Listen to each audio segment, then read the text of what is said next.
वीर शासन मतलब वीर का शासन, वीर मतलब महावीर भगवान का शासन काल जो रहा उसे हम क्या कहते हैं, वीर शासन कहते हैं। अब आपको 2-3 चीज़ें याद रखनी है। वो चीज़ें क्या है कि वीर शासन मतलब क्या, तो वीर मतलब आनंद, कि आनंद का शासन, जहाँ पे आनंद का ही शासन है वो वीर शासन है। वीर शासन मतलब क्या, वीर शासन है मतलब वही वीर का शासन है जो वस्तु का स्वभाव है, क्योंकि वस्तु का स्वभाव ही उसका आनंद है। मेरा स्वभाव अगर जो है, मेरा स्वभाव ही आनंद होगा तो मुझे क्या दिक्कत है? फिर कोई दिक्कत ही नहीं है, हर चीज़ में स्वतंत्र रहूँगा। वो स्वतंत्रता का जो अधिकार मिला है वो कहाँ से मिला है, वो वीर के शासन से मिला है। हमें हर एक छोटी से छोटी बात वीर के शासन से सीखने मिली है। मतलब जो व्यक्ति वीर के शासन के लिए, वीर के शासन की विराधना होने से बचा रहा है, वीर के शासन को मिटने से बचा रहा है, वो असल में वीर शासन जयंती मना रहा है। बाकी वीर शासन जयंती की जय, वीर शासन जयंती की जय बोलकर हम चले जाएंगे, कोई मतलब नहीं निकलने वाला है इससे।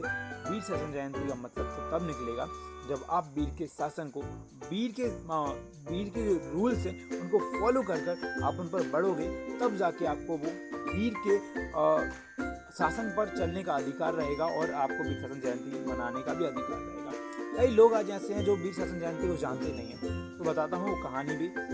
क्या हुआ कि जब 12 वर्षों की कठिन तपस्या के बाद मौन थे महावीर स्वामी, तो अब उनका फिर इंद्रभूति गौतम गर्धर जब आए तो वहाँ पे उनका क्या हुआ, शासनकाल तब से चालू हो गया।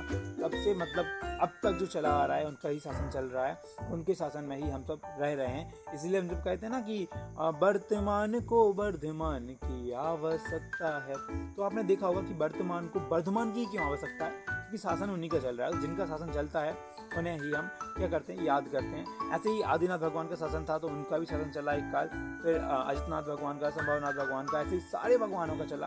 उसके बाद फिर अब कहाँ महावीर भगवान का शासन चल रहा है, और ये शासन चलता भी रहेगा और कभी कम ना हो, इसी भावना ऐसे सबकी रहना चाहिए। और सबको जिनवाणी का अध्ययन करना चाहिए, और जिनवाणी का अध्ययन क्या करना चाहिए, जीवन में उतारना चाहिए। जितने जितने अंश में वो ज्ञान आपके अंश में जितने जितने आ जाएगा, उतने उतने आप वीर की वाणी को मान रहे हो, वीर को सम्मान दे रहे हो, और आप वीर शासन जयंती को मना रहे हो। और वीर शासन जयंती का मनाने का सबसे अच्छा जो तरीका है आपका, वो यही होना चाहिए कि जिनवाणी को जितना सपोर्ट कर सकते हो उतना करो, जिनवाणी को जितना बढ़ा सकते हो बढ़ाओ, क्योंकि जिनवाणी को नहीं बढ़ाना है। जिनवाणी मतलब जो जिनेंद्र भगवान की वाणी है, अपने जीवन में जितना बढ़ा सकते हो उतना बढ़ाओ। उनके रूल्स, उनके जो रेगुलेशंस हैं उनको फॉलो करते जाओ और उनके नक्शे कदम पर चलो। उनके नक्शे कदम पर चलने के बाद हमें जो प्राप्त होगा, असल में वीर शासन जयंती का मतलब तो वो होगा कि हम भी वीर बन जाएं, हम भी वीर जैसे बन जाएं, उनके शासन में हम भी जिएं, फिर हमारा शासन चले। ऐसी भावना हमारे अंदर भी होनी चाहिए और हम सब भी वीर बने, महावीर बने, और उनके शासन काल से ही हम अपना कल्याण करें। यही भावना हमें रखना चाहिए और सबकी यही भावना होनी चाहिए। ये वीर शासन जयंती का असली मतलब है।